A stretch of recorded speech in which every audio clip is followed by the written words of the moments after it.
गुरुर्ब्रह्मा गुरुर्विष्णु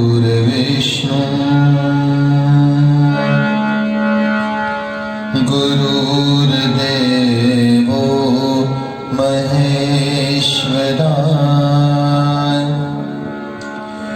गुरुर्साक्षात् परब्रह्म तस्मै श्री गुरुवे नमः।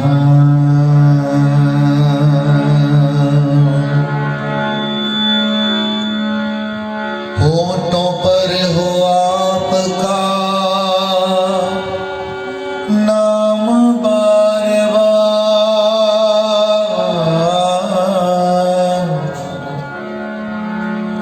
होठों पर हो आपका ही नाम बार बार।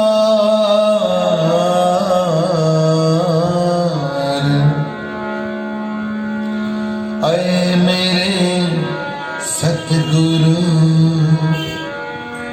प्रणाम बार बार।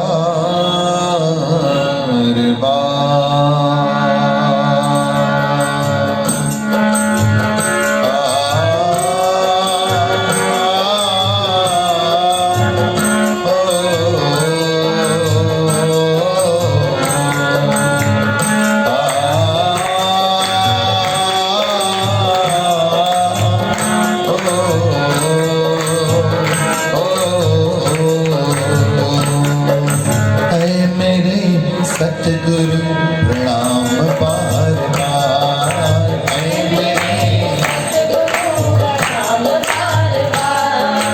ऐ मेरे सतगुरु प्रणाम बार बार। तालियां बजा के गाओ। होठों पर हो आपका भी नाम बार बार, होठों पर आपका भी नाम बार बार। ऐ मेरे सतगुरु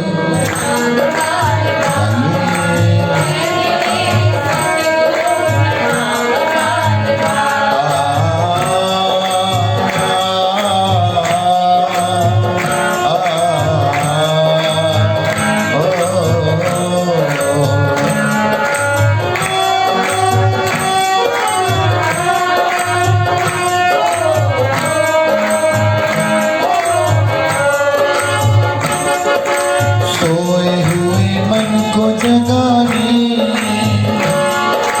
सोए हुए मन को जगाने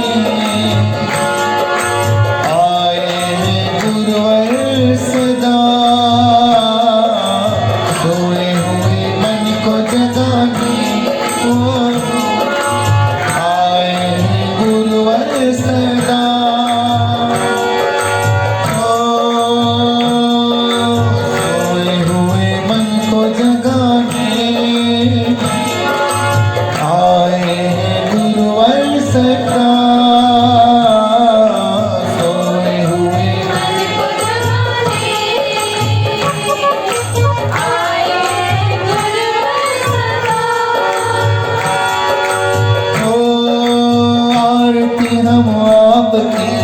आरती हम आपकी करें रोज बार बार, आरती हम आपकी करें रोज बार बार। ऐ मेरे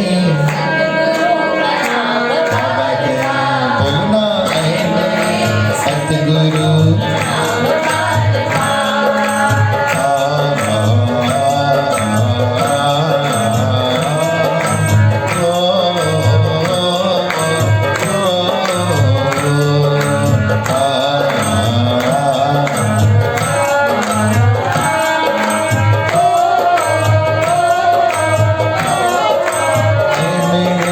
सतगुरु प्रणाम बार बार।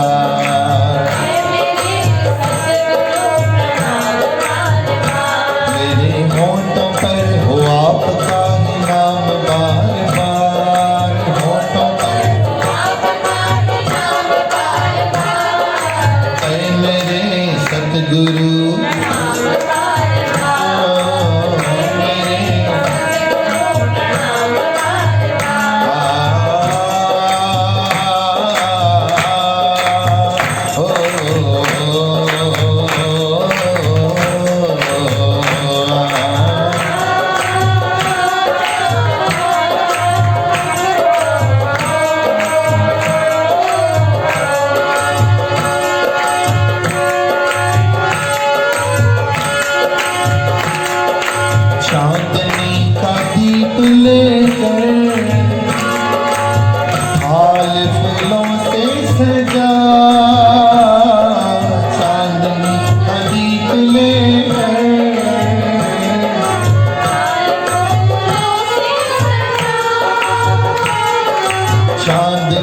का दीप लेकर थाल फूलों से सजा,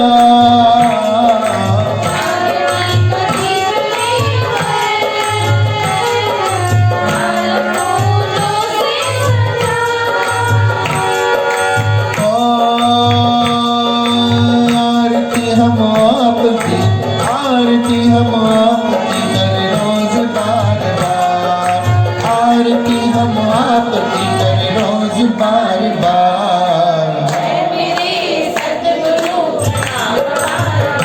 बोलो ऐ मेरे सद्गुरे नमः, सद्गुरे नमः, सद्गुरे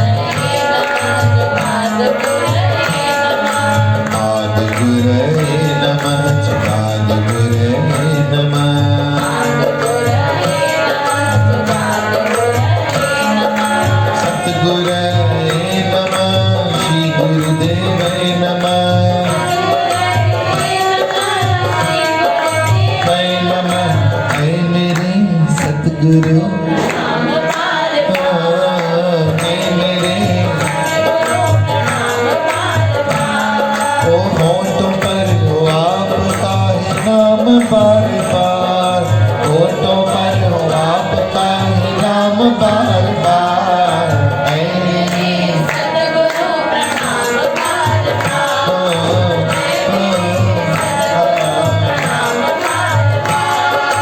ऐ मेरे सतगुरु प्रणाम बार बार, ऐ मेरे सतगुरु प्रणाम बार बार, प्रणाम बार बार, प्रणाम बार बार, प्रणाम बार बार, प्रणाम बार बार।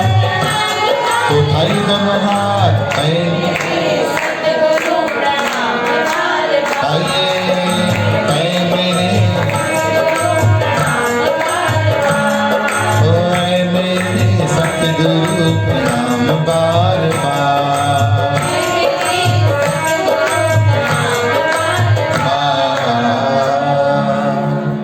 क्यों गुरुदेव को बार बार प्रणाम है, इस बात को समझिए। एक बार गुरुदेव अपने शिष्य के साथ जंगल की यात्रा पर थे। जंगल की यात्रा करते करते बीच में कुछ ऐसा सफर, ऐसा आकर योग बना कि गुरुदेव ने कहा अपने चेले को अब तो यहीं विश्राम करना पड़ेगा। अब इतना भारी भयानक जंगल, जंगली जानवरों के दोनों सो जाएंगे तो हो सकता है सुबह को उठे ही ना, जानवर घसीट के ले जाएंगे। एक जने को जागना होगा, एक जने को सोना होगा। चेला बोला गुरुजी हम जाग लेते हैं पूरी रात, आप विश्राम कर लो। गुरुजी ने कहा नहीं, तुमको भी तो कल यात्रा करनी है। दोनों आधी आधी निद्रा करते हैं। हम तो रात जल्दी उठते हैं, तुम्हारा अभ्यास जल्दी उठने का नहीं है। तो प्रायः हम सबका जल्दी उठने का अभ्यास है कहाँ, प्रायः हम जल्दी उठते नहीं हैं। अच्छा, जल्दी उठने का अभ्यास तो नहीं है हम सबको, पर एक चीज और है, जल्दी सोने का भी अभ्यास हमें नहीं। कहिए श्री राम। आज की स्थिति ऐसी हो गई है, जिस वक्त भजन किया जाना चाहिए उस वक्त बच्चे सो रहे हैं। कहिए श्री राम। भजन की जो वेला है ना, उस भजन की वेला में सोया जा रहा है प्रातः काल में। हम सुबह को कभी कभी आजकल मैसेज करना भी हमने बंद कर दिया। हम मैसेज भेजते थे कभी 3:30 बजे, कभी 4 बजे। तो जब मैसेज भेजते थे तो हमें रिप्लाई आता था जल्दी से, वाहेगुरु जी। तो हम बड़े आश्चर्यचकित थे, अरे वाह, जो जाग रहे हैं ये भी भजन में हमारे साथ, हमारी कतार में है। तो हम कभी कभी प्यार दुलार में पूछ ले, अरे वाह आप भी उठ गए? तो बोले महाराज जी सोए कहाँ, आपके मैसेज का इंतजार कर रहे थे, अब सोए हुए। कनपट्टी पे बंदूक हमारे धर दी। हम बोले हम मैसेज नहीं करते तो सोते ही नहीं। कहिए हरे राम। देखो आज से 4 साल पहले, सिर्फ कितने साल पहले? 4 साल। सब जल्दी सोने की आदत थी सबको, सबको जल्दी सोने की आदत थी। हमारी इतनी जल्दी आदत सोने की थी, 10:30 बजे हम प्रायः सो ही जाते थे पहले। पर हम आपको अपनी घटना बता दें, हमारी नींद खराब मोबाइल ने की। हमने पहली बार मोबाइल लिया था 6600, और रिंकी देवी थी, वो देर से मैसेज करती थी। हमारी एक बहन उल्लासनगर में विवाह करके गई है। अब हम उम्र के आपस में होते थे, तो वो गई थी शादी में, विवाह में, शायद कहीं भोपाल वगैरह।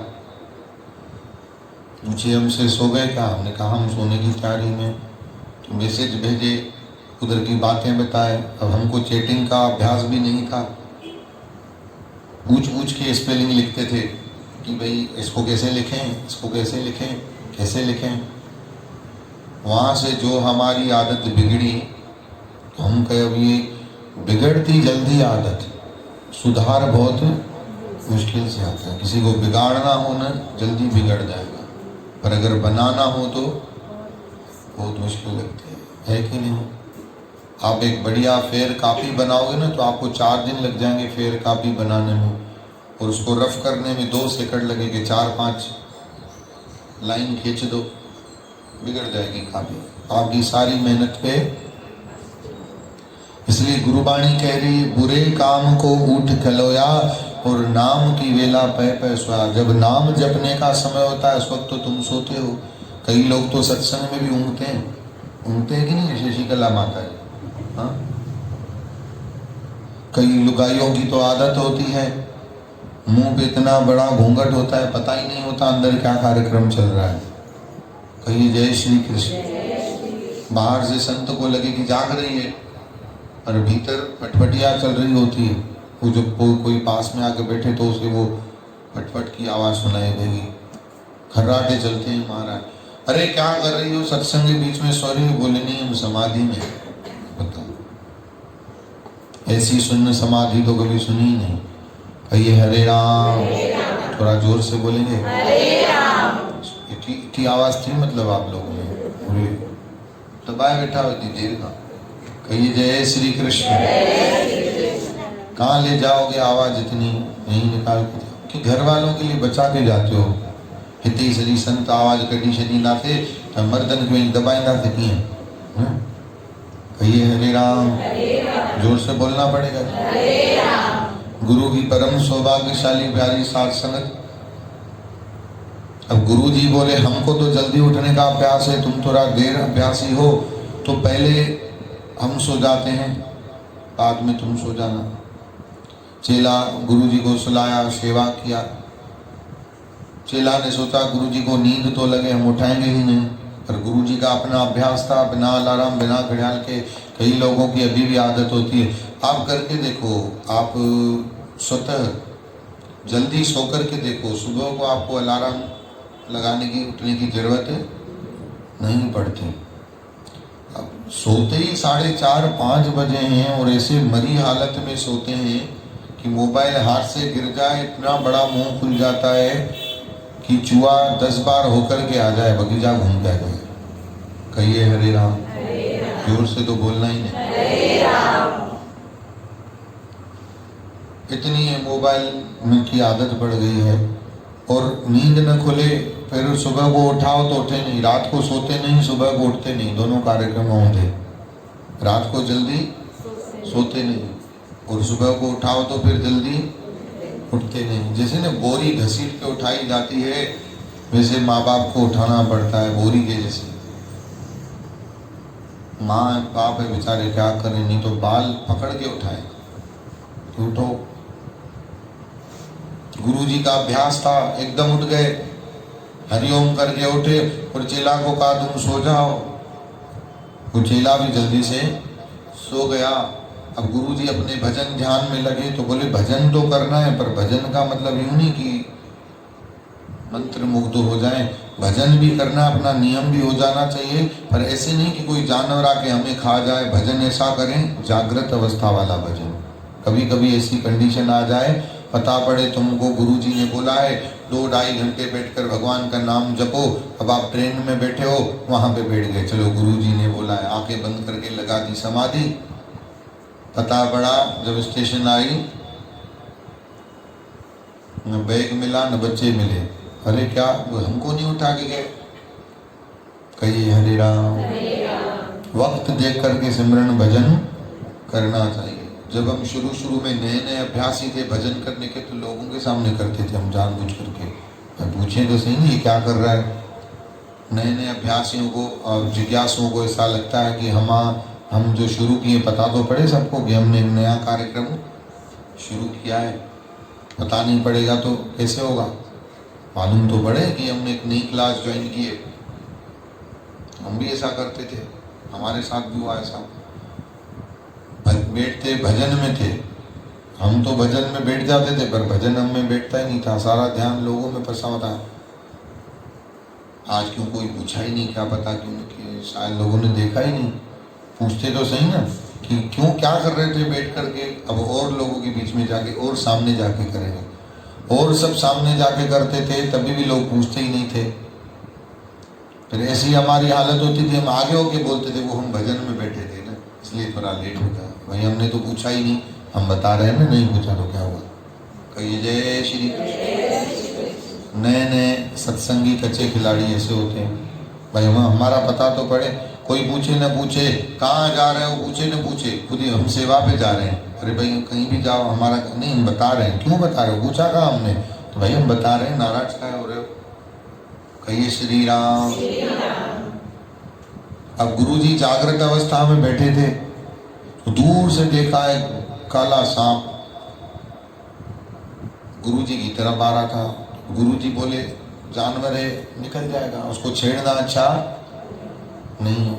छेड़ेंगे तो आप देखते हो कभी कभी काला भंवरा घर में आ जाता है, यूं शायद बुन बुन करके निकल भी जाए, पर डर के मारे आदमी को उसको हाथ लगाता है तो वो बल्कि और उसके पास में आ जाता है। अब भागेगा, फिर आदमी हाथ कान पाँव जोड़ के कान बंद करके बैठ जाता है, बोले खुद ही जाएगा। मुसीबत भी ऐसे ही, मुसीबत को छेड़ो मत। दिख रही हो ना मुसीबत आ रही है, आ जाए उसको निकल जाने दो। छेड़ोगे तो फिर मुसीबत भी और ज्यादा छेड़ जाएगी। जोर से बोलो जी। कहिए हरे राम, कहिए सत्यनाम। अब सांप को आते हुए गुरुजी ने देखा तो बोले पास में से निकल जाएगा, पर सांप पास में से निकले ना। सांप तो बिल्कुल बढ़ता हुआ है और बढ़ता हुआ चेले के पांव की तरफ आ गया। तब तो गुरुजी ने भजन बंद करके बोला, हे सर्प देवता क्या हो गया? तो बोले ये हमारा कर्म फल है। पिछले जन्म में हम मुसाफिर थे, यात्री थे, और ये सर्प था, इसने हमारा खून पिया था। अब हम बदला लेने आए, हिसाब किताब पूरा हो जाएगा।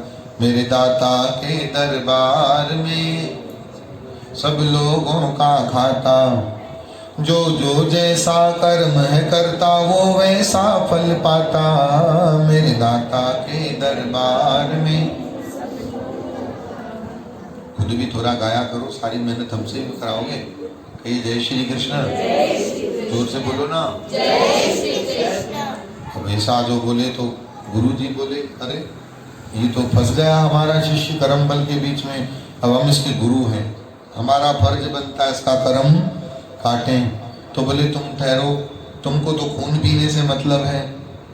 हाँ, हम एक काम करते हैं, तुमको इसका खून दे देते हैं। अगर तुम खून पीने इसके बाद जाओगे तो तुम्हारे मुंह में जो जहर है वो इसके रक्त में चला जाएगा और ये मर जाएगा।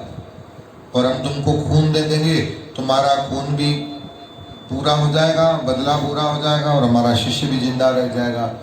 तो सांप बोले वाह गुरुजी, ये तो बढ़िया युक्ति बताई, सांप भी मर जाए और। हाँ जी। गुरुजी चेला के छाती पे चढ़कर बैठ गए और छुरी निकाला और गर्दन पे थोड़ा सा कांटा लगाया। अब जब कांटा लगाया तो शिष्य की आंख खुलेगी कि नहीं? मच्छर के काटने से हमारी आंख खुल जाती है, हाँ या ना? तो चाकू का घाव होगा तो नहीं खुलेगी। देखा तो नहीं हमारे छाती पे हमारे गुरुदेव बैठे। ये जय श्री कृष्ण। ध्यान से सुनना, ये परीक्षाएं होती हैं।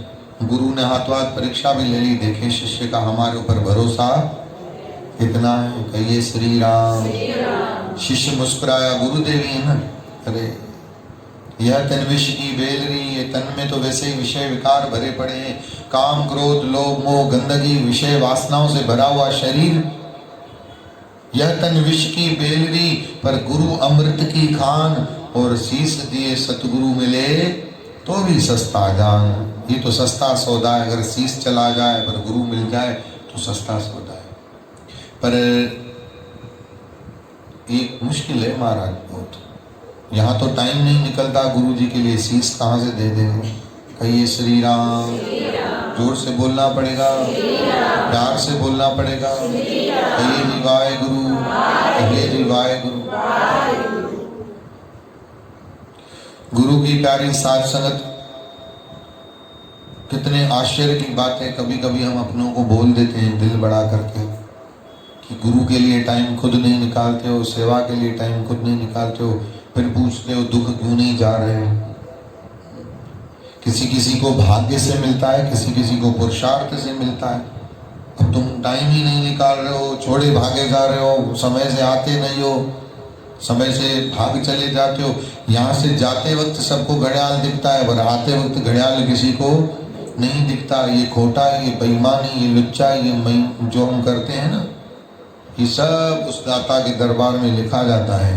मैं बोलूं चाहे ना बोलूं। कहिए श्री राम, जोर से बोलिए जी। आंखें बंद करके सो गया।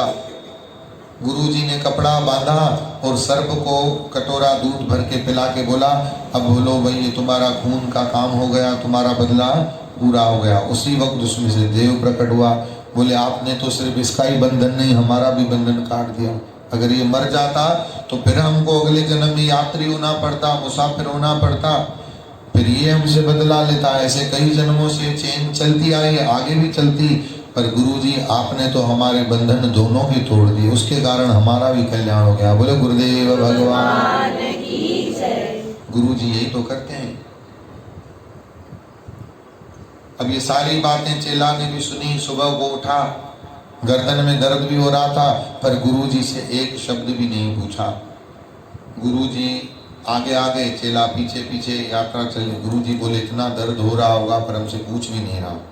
आखिर गुरुजी ने अपना धैर्य छोड़ा।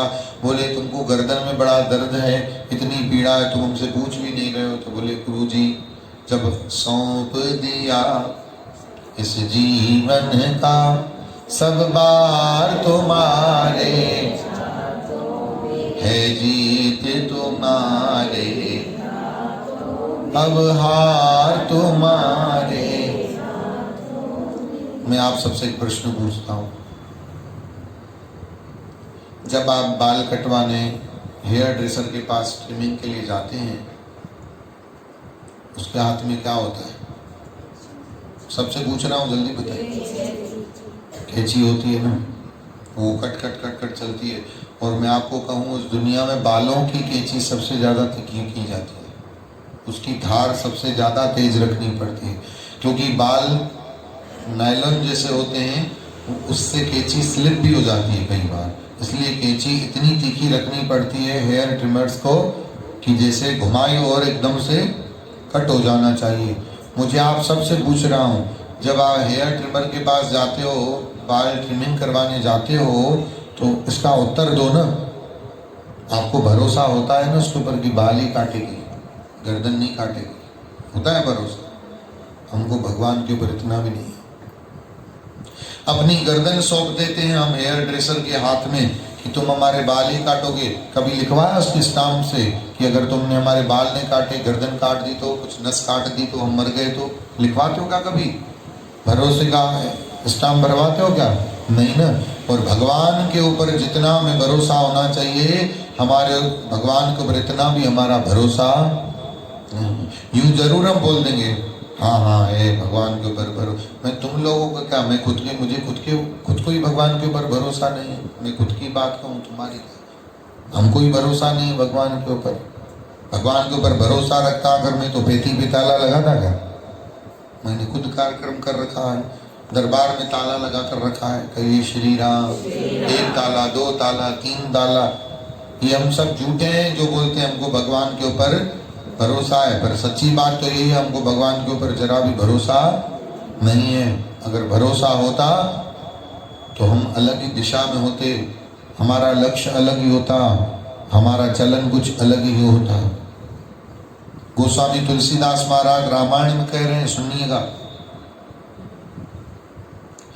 जीव जीव के आसरे जीव करत हो काम। इंसान इंसान के आसरे काम छोड़ता है। शादी होती है तो भाई ये कार्य मैं तुम्हारे ऊपर छोड़ता हूँ, ये काम टेंट वाले के ऊपर छोड़ा, ये काम टेबल वाले के ऊपर छोड़ा, ये काम इलेक्ट्रिशियंस के ऊपर छोड़ा, फलाने तुम ये काम कर देना, फलाने तुम ये काम कर देना। उसको काम सौंप कर हम निश्चिंत हो जाते हैं कि ये काम कर देगा। जीव जीव के आसरे जीव करते हैं काम, तो तुलसी रघुवर आसरे क्यों बिगड़े गो तेरो काम। भगवान के आसरे रखकर तो देख तेरा काम कैसे बिगड़ेगा। हम भगवान के ऊपर रखे ही नहीं है, हम सारा का सारा ठीकरा अपने सर पर लेकर के बैठे। या माँ हूंदम घर तई कम थींदो, माँ न हूंदम त न थींदो। सबसे बड़ी बात है, दूसरे दिन पे मर जाएंगे हम, तीसरे दिन पे मर जाएंगे, ऐसा सोच के तो क्या काम नहीं होंगे और अच्छे होंगे। कहिए श्री राम। ये हम बहुत बड़ा तोता पाल के बैठे हैं, वहम का अहम का, कि हम ना होंगे तो काम नहीं होगा। परसों नरसों की बातें हम सोच रहे थे, गुरु नानक जयंती का कैसे भोग डालेंगे, कैसे भंडारा करेंगे, क्या होगा कैसे होगा। फिर हमें हंसी आई, हमने अपने आप को याद दिलाया। हमने कहा पिछले साल तो तुम हांगकांग में थे, फिर कैसे हुआ था, थे क्या यहाँ नहीं थे ना, फिर सारे कार्यक्रम हो गए, तो अभी भी ऐसे समझो हम हैं यहाँ है ही नहीं। करे कराए मानुख के किच, ये हम जो अहंकार पाल करके बैठे ना कि हम करेंगे तो ही होगा, हम करेंगे तो ही होगा, हमसे ही होगा, ये हमारा बहुत बड़ा झूठा अभिमान है और ये वक्त तोड़ता है। कहिए जय श्री कृष्ण। गुरु की प्यारी सार संगत। उस शिष्य ने अपने गुरु को कहा कि मुझे आप पर इतना भरोसा है कि आपने जो गर्दन काटी उसमें मेरा भला ही होगा, बुरा। गुरु ने अपने चेला को गले लगा दिया, कहा कि इतना भरोसा है हम पर, आज तुमने सब कुछ पा लिया। कहिए श्री राम। याद रखिएगा, एक बार दुनिया में सारी टूटी चीजें बन सकती है, पर एक बार अगर विश्वास टूटता है तो विश्वास पक्का भी है, पर विश्वास कमजोर भी सबसे बड़ा होता है। एक बार टूट जाए तो दोबारा बैठता नहीं। और हमारा प्रभु में तो विश्वास है ही नहीं। प्रभु में अगर भरोसा हो तो हम आंख बंद करके न चलें। प्रभु के ऊपर इतना विश्वास होना चाहिए, इतना विश्वास होना चाहिए, अथाह विश्वास होना चाहिए। हम आपको एक छोटी सी लघु कथा सुनाते हैं, ध्यान से सुनिएगा। आप सबका ध्यान तो है ना, जाग तो रहे हो, बैठे हो यहीं। कहिए श्री राम। एक बार नामदेव जी महाराज जा रहे थे दीपावली पे द्वारकाधीश का दर्शन करने, तो रेगिस्तान का सफर था। अब ठाकुर जी का दर्शन करने का मन में निश्चय कर लिया, ठान लिया, पक्का कर लिया, तो जाना है मतलब जाना है। हम कैसे लोडे में झूलते रहते हैं, जाएं कि न जाएं, जाएं कि न जाएं।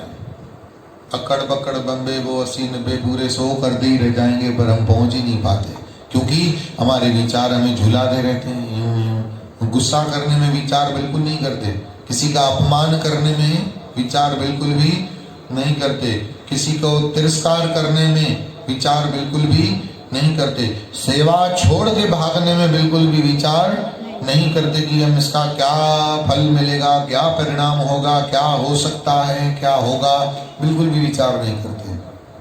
पर हाँ, जुड़ने के लिए बहुत विचार, चिंतन, मंथन, ये वो फलान करते रहेंगे। कहिए जय श्री कृष्ण। अब देखो कितना धीरे बोला, कहिए जय श्री कृष्ण। कितना आवाज अंदर दबा हुआ है, कहाँ ले जाओगे समझ। सियागंज में बेचना है क्या आवाज को, कल बोली लगेगी क्या, तो सारा आवाज उधेल जाओ यहीं भगवान के चरणों में। कहिए हरे राम, जोर से बोलिए जी, प्यार से बोलिए जी, अपने श्वास सफले करिए जी, अपने अंतर को साफ करिए, मुख को पवित्र करिए। अब महाराज नामदेव महाराज का निश्चय था, तो निश्चय तो कर लिया, आगे बढ़ गया। अब बढ़ गया तो रास्ते में रेती रेत, बालू रेती रेत, चलते चलते थक गया।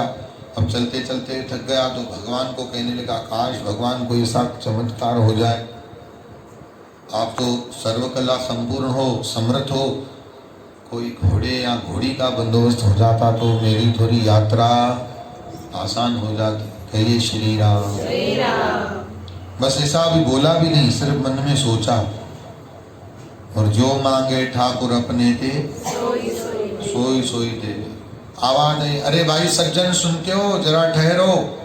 नामदेव जी ने पीछे पलट कर देखा तो एक मुगल अपनी घोड़ी के साथ खड़ा था। अरे नामदेव की आंखों में आंसू।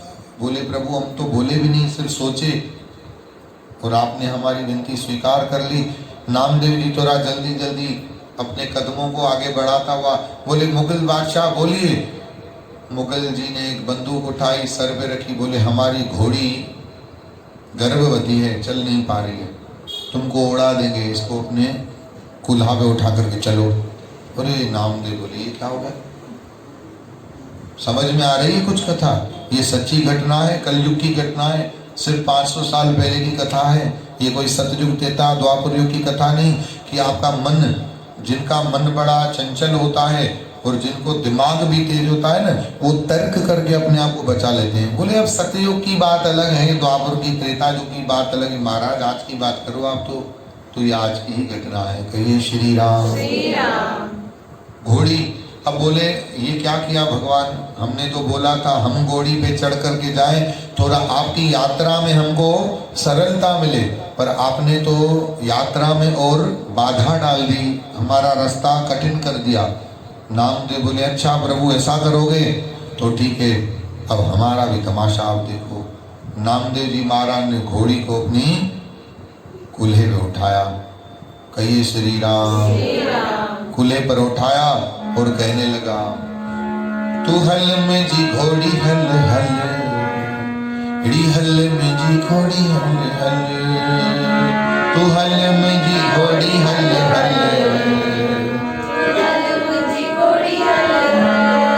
मुत घुरी चढ़न ले घोड़ी, मुत घुरी चढ़न, मुत घुरी चढ़न ले घोड़ी, मुत घुरी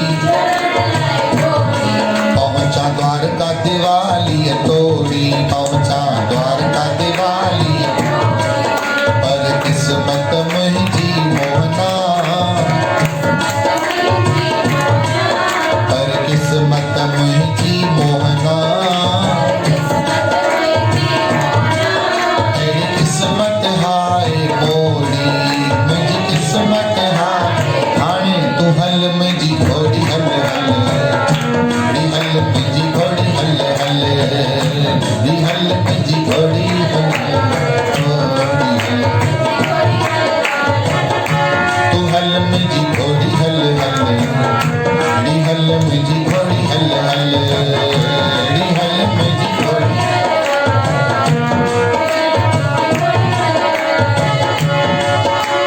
जो सच्चे भगत होते हैं वो ऐसे होते हैं, वो परीक्षा से घबराते नहीं।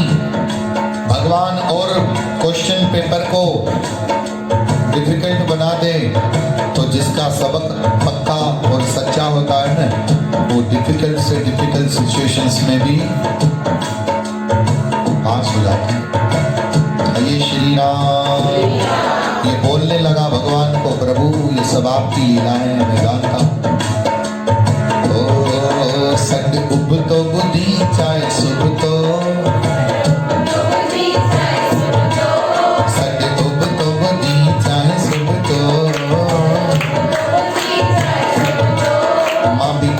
छड़ियो से रस्तो, चाहे महंगो मिली चाहे सस्तो, चाहे महंगो मिली चाहे सस्तो, चाहे महंगो मिली चाहे सस्तो, चाहे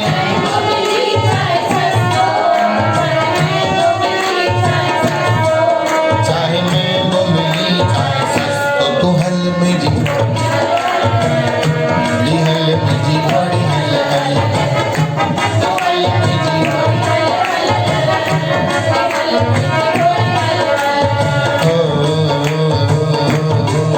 मुत घुरी चढ़न ले घोड़ी, मुत घुरी पहुंचा द्वारका दिवाली तोड़ी, हाय किस्मत में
दो द्वारकाधीश के ध्यान में दुट दौड़ी हल में जी दौड़ी हल तू हल में जी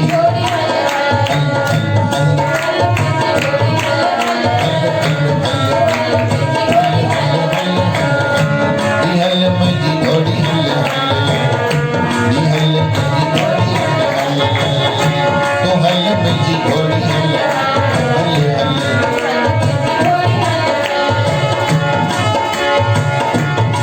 भगवान के अखिल में पानी थी, भगवान की आंखों में आंसू आ गए और भगवान रोते हुए कहने लगे, देखा लक्ष्मी, देखो देखो ऐसे हैं मेरे सच्चे भगत, इतना मुझ पर इनको विश्वास है, मैंने इनके सर पर उल्टा काम करके तकलीफ दे दी कि शायद ये अपना रुख मोड़ ले, शायद अपना मुख मोड़ ले, पर तकलीफ में ये मुख तो नहीं मोड़ते और बल्कि अपने आप को और ज्यादा जोड़ देते हैं। कहिए श्री राम।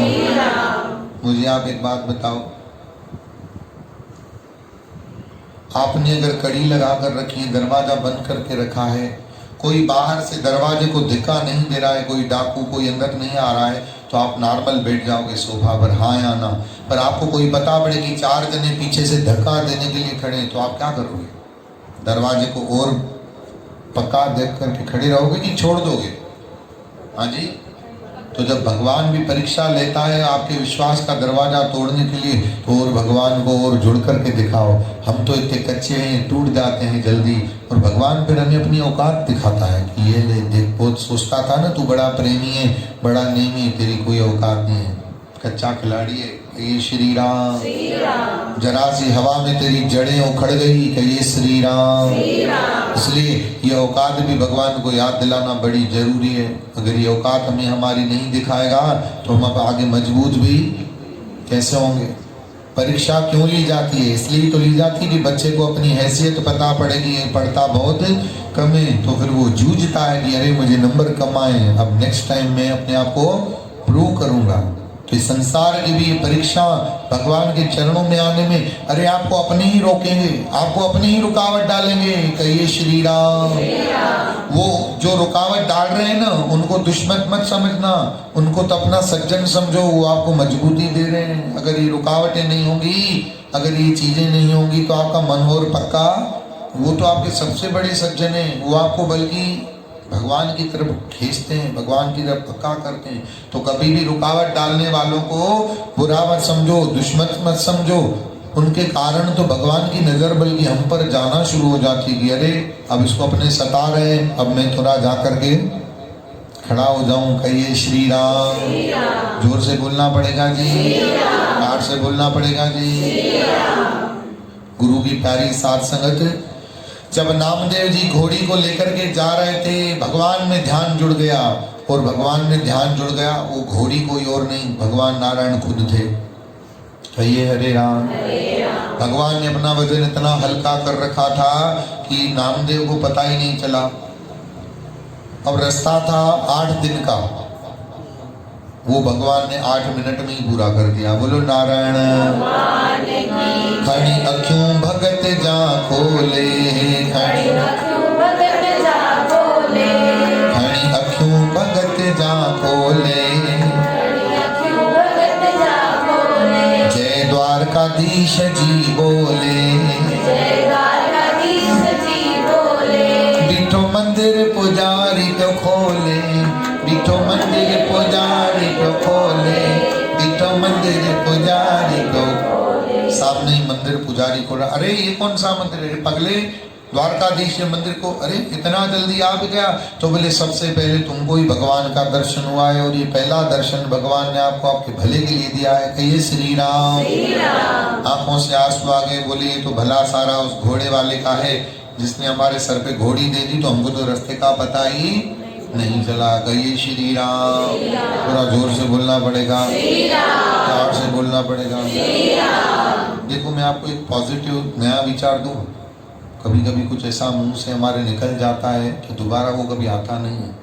सुनना, आप 12 घंटे की यात्रा पर जा रहे थे ट्रेन में, अब आपने पहले ही डर के सोचे 12 घंटे गुजरेंगे कैसे? सफर भी दिन का, रात का होए तो मुर्दा घर बना के सो भी जाओ ट्रेन के डब्बा को, अब कैसे सफर गुजरेगा? गाने कितने सुनेगा, खाएगा कितना, बतियाएगा कितना। अब कमाल यही सोचे कि बैठा, कमाल ये हुआ जैसे ही सीट पे बैठा ट्रेन शुरू हुई, किसी से लफड़ा हो गया, झगड़ा हो गया। अब सुनना मेरी बात है, अब झगड़ा हो गया तो मूड खराब हो गया, पर आपको पता नहीं पड़ेगा उस झगड़े में आपका मूड इतना बढ़िया जुड़ गया कि 12 घंटे कैसे निकल गए, उसी की विचार में सोचने में आप पूरे निकल गए। ये पॉजिटिव थिंकिंग। कहिए हरे राम। क्योंकि आपका मन विचार किसमें लगा रहा, झगड़े की सोच विचार चिंतन में ही, और 12 घंटे कोई मुझे क्या हुआ, अरे पूरा सफर हमारा खराब हो गया। आपको बताएं, अगर वो झगड़ा नहीं होता ना तो और ज्यादा खराब होने वाला था। कहिए जय श्री कृष्ण। और ज्यादा बंद होता वो रास्ता, कैसे गुजरता वो वक्त, कैसे निपटता वो वक्त। कहिए श्री राम। याद रखो, ये जिंदगी का भी सफर वही है 12 घंटे वाला।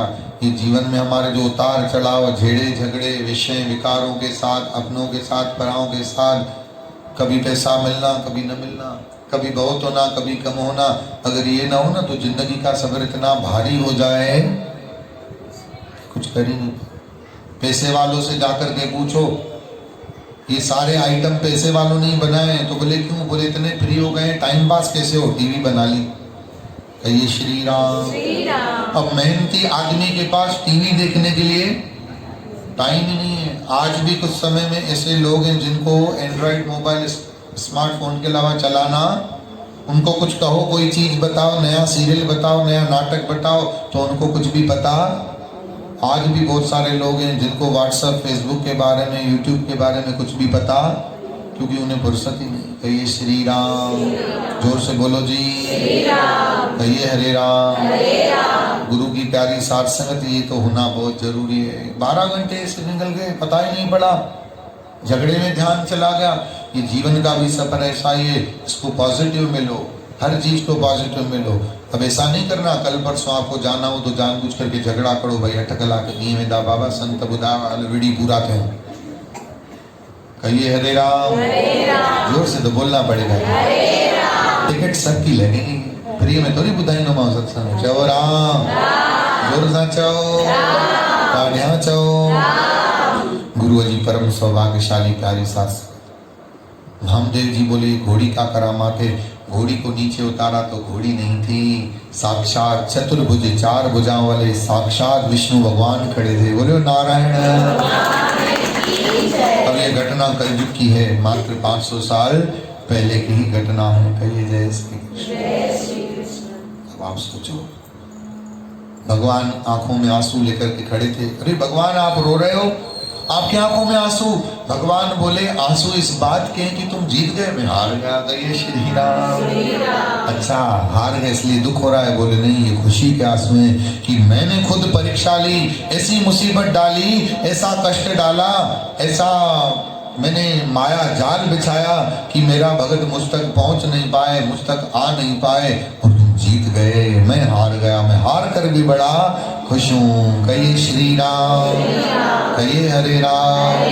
कहिए श्री राम। कर दर्शन भगत खुश थियड़ो, कर दर्शन भगत खुश थियड़ो, पहलाज तेरे सो पड़ो,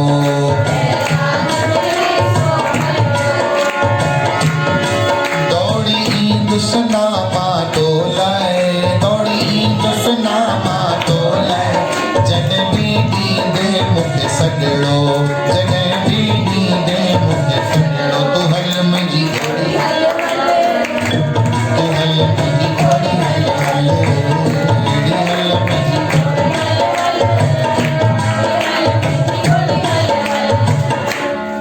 अपोजिट कंडीशन हो जाए तो भी भगवान का द्वार, भगवान की सेवा, भगवान के चरणों को, भगवान के सत्संग को मत छोड़ो।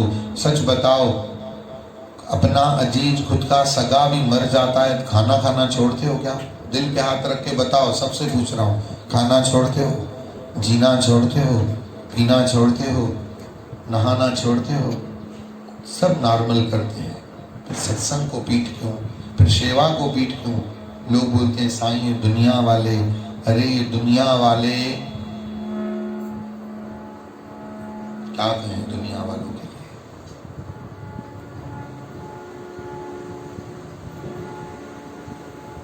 हरि नाम के हीरे मोती संत बिखराए गली गली, लूटो रे कोई नाम का प्यारा शोर मचाए गली गली, शोर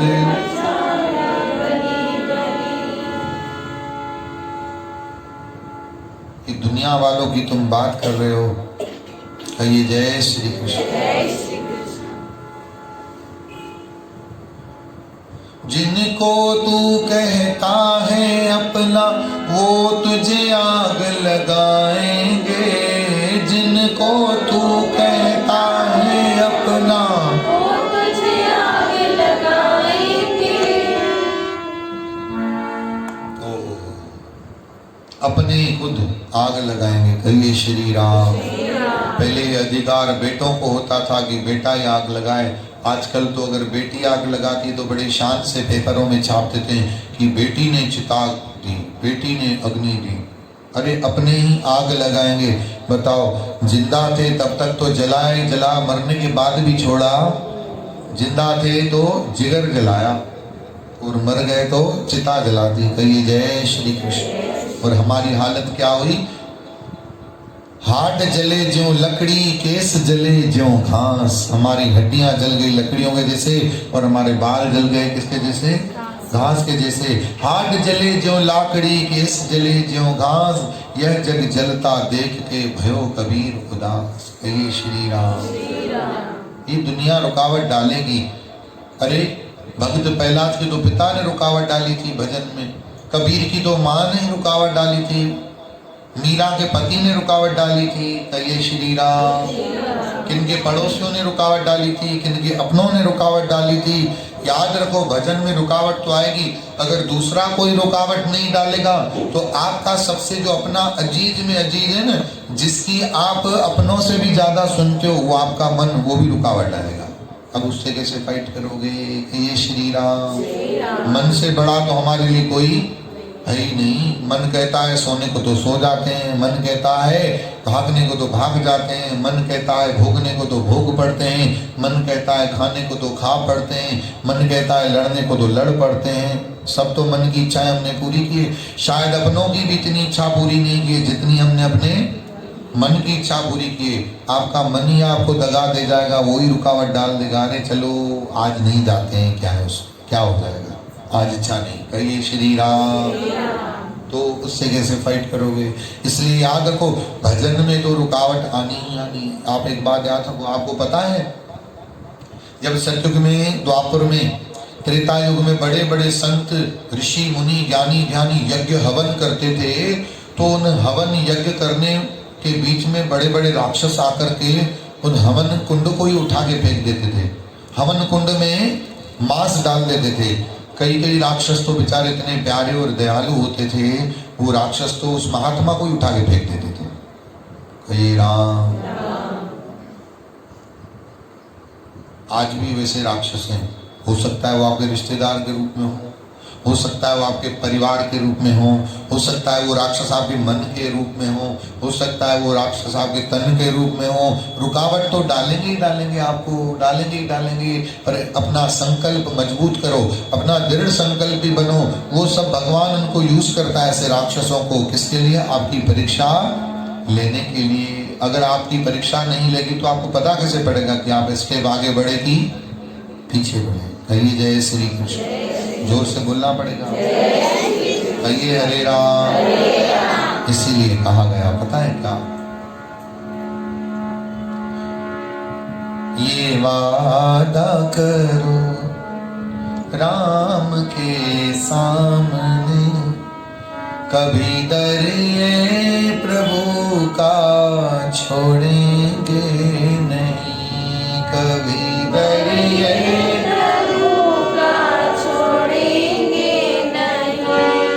चाहे किस्मत का कितना भी चक्कर चले, दुनिया का सहारा मिले ना मिले, मेरे राम राम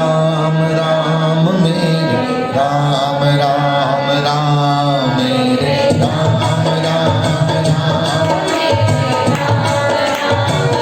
ओ चाहे किस्मत का कितना भी चक्कर चले, दुनिया का सहारा मिले ना मिले, दुनिया का सहारा मिले ना मिले।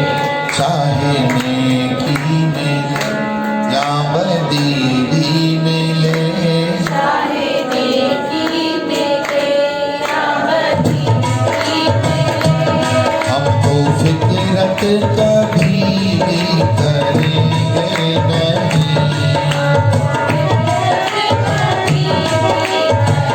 तो उठाइए दोनों हाथ प्यारी प्यारी तालियों के साथ, ये वादा करो राम के सामने,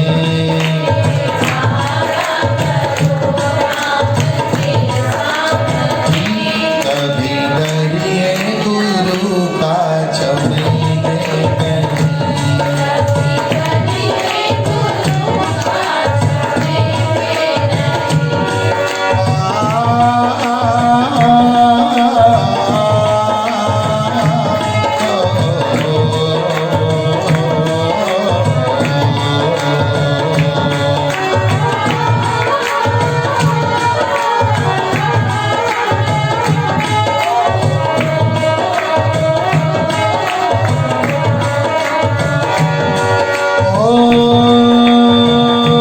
चाहे किस्मत का कितना भी चक्कर चले,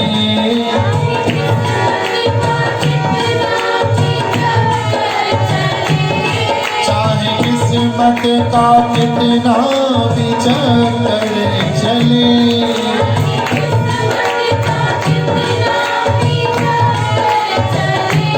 दुनिया का सहारा मिले ना मिले,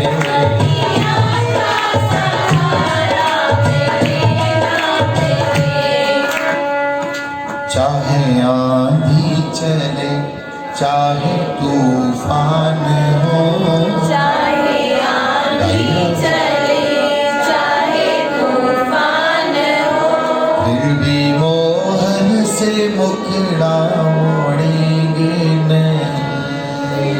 मोहन से मुखड़ा मोड़ेंगे नहीं। मेरी आयु 15 साल की थी, सफ़ेद कुर्ता पजामा पहन के, उससे पहले तो ऐसी जीन्स पैंटें पहनता था, टी शर्ट्स पहनता था, 2-2 हज़ार रुपए के पैसे उड़ाना, साधु संत का बच्चा होकर के भी। जब सदगुरु बाबा प्रीतम दास जी महाराज के चरणों की सेवा में लगा तो उन्होंने कुर्ता पजामा पहना दिया। कुर्ता पजामा पहन करके अपने कजिन्स ब्रदर के साथ कहीं घूमने जाता था तो मेरी हंसी उड़ाते थे, बोलते थे क्या बन गया है? ये क्या है? अपनी हालत देखिए, ये देख हम कितना कमा रहे हैं और तू ये बैठ के दुक्कड़ बाजे बजा रहा है, हाँ, और राम राम गा रहा है। तो बड़ा रोना आता था कि मेरी हंसी उड़ रही है, ये हमारे साथ खुद के साथ हुआ। हंसते थे, हमारे पूज्य पिताजी को बोलते थे क्या बना गया इसको, क्या था, हो गया क्या? मेरे कजिन की शादी थी, उसका सूट था 800 रुपये का और मैंने बनवाया था 2500 का, ऐसा था। वो बोले ये क्या हो गया है, कुर्ता पजामा पहनता है, वो भी सफ़ेद, वो कैसा बन गया है, रुमाल पहन करके तबला बजाने चला जाता है, शंख बजाता है, झांझ बजाता है। तब अपने पूज्य दादा प्रीतम दास जी महाराज के चरणों में बैठकर मैंने कहा ये हंसी उड़ा रहे हैं मेरी। तो बोले हाँ बेटा, अभी तो उड़ाएंगे, अभी बीज कच्चा है ना, ये अभी उखाड़ेंगे तो तू उखड़ भी जाएगा, बाद में तो इनके आका भी उखाड़ नहीं पाएंगे ना, तो इसलिए अभी कच्चे में ही उखाड़ रहे हैं, ये कोशिश कर रहे हैं, जमे रहो, लगे रहो। हम लगे रहे। जब उनकी हंसी उड़ाना बंद हो गई, बोलना बंद हो गया, तो दूसरों का शुरू हुआ। जैसे जैसे स्टेप आगे बढ़ते गए, कठिनाई परीक्षाएं और टफ होती गई, क्योंकि लेवल जब अप होती है तो प्रॉब्लम भी उसी लेवल की आएगी ना।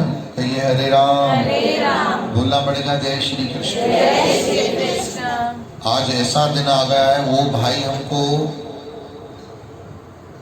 पांव बढ़ने की नौबत जैसा समझते हैं। आज ऐसी स्थिति आ गई है, जो हमको क्या समझते थे आज क्या समझते हैं। क्यों पता है? क्योंकि डटे रहे, लगे रहे, कहने से किसी के डिगे नहीं, किसी का साथ न मिला तभी भी दर को छोड़ा नहीं। बस एक बात याद थी,